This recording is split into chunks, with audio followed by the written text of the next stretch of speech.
राजधानी recording studio Belwatia.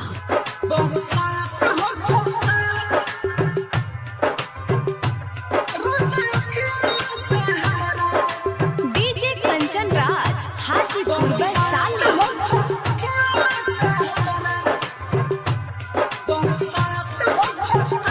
रोजे अखिया से हमारा बरसात हो खता, रोजे अखिया से हमारा बरसात हो खता। हमारा दिलावा के संगे अब तो घात हो खता, हमारा दिलावा के संगे अब तो घात हो खता। रोजे अखिया से हमारा बरसात हो खता, रोजे अखिया से हमारा बरसात हो खता।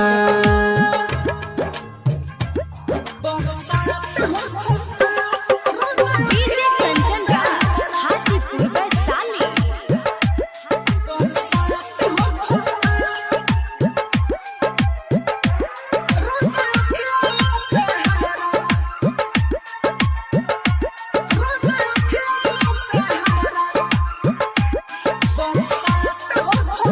कोई नहीं भरोसा हम बेवफा के बात में,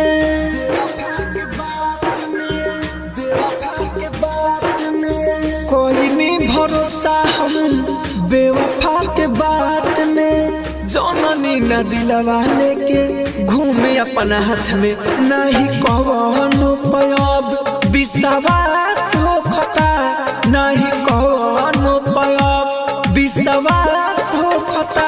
रोजे अखिया से हमारा बरसात हो खता, रोजे अखिया से हमारा बरसात हो खता।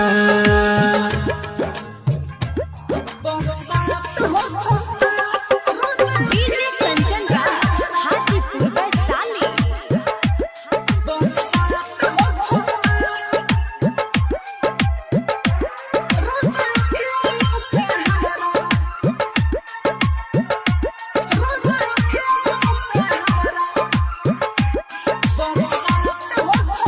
राइटर मनोज भाई राहु राजधानी,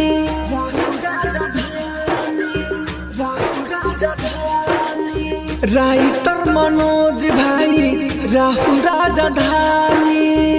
लड़की अनिल अपना कौनों के मानी, प्यार के अपना बात हो खता, प्यार के अपना बात हो खता। रोजे अखिया से हमारा बरसात हो खता, रोजे अखिया से हमारा बरसात हो खता। राजधानी डिजिटल रिकॉर्डिंग स्टूडियो बेलवतिया।